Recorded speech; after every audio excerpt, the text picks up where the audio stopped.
Eating real food challenge சீரீஸில் டே 14 மாங்காய் அடிக்கிற நேரம் வந்துருச்சு. வெயில் சுளீர்னு அடிக்கிற இந்த நேரத்தில் எங்கே போகிறோம்னா ஒரு சின்ன வேலையாக சார்லோட ஒரு கொலீக் வீட்டுக்கு போகிறோம். வெயிட், அதுக்கு முன்னாடி நம்ம கடமையை செய்யாமல் போனால் எப்படி?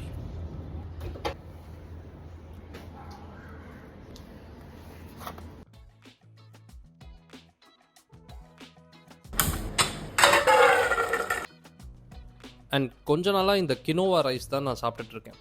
இதோட கிளைசமிக் இண்டெக்ஸ் வந்து 53, வேறஸ் நம்ம நார்மலாக சாப்பிட்ற ஒயிட் ரைஸ் வந்து 85. பேசிக்காக நம்மளோட இன்சுலின் ஸ்பைக்கை வந்து கம்மி பண்ணும். எனக்கு பிடிச்சிருக்கு, இங்கே ட்ரை பண்ணி பாருங்கள். அவங்க வீட்டு கேட்டை தொட்ட உடனே பாய்ஸ் அலர்ட் ஆகிட்டாங்க.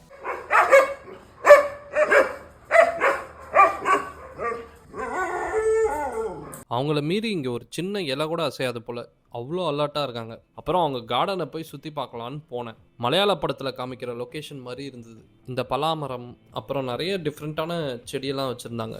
அதெல்லாம் எங்களுக்கு சுற்றி காமிச்சிட்டு இருந்தாங்க. இது வந்து ஆர்னமெண்டல் பைனாப்பிளாம். இதெல்லாம் நான் கேள்விப்பட்டதே இல்லை. மேலே பார்த்தோம்ல 3 பாய்ஸ், அவங்க இல்லாமல் இவங்கள வந்து தனியாக இங்கே வச்சுருக்காங்க.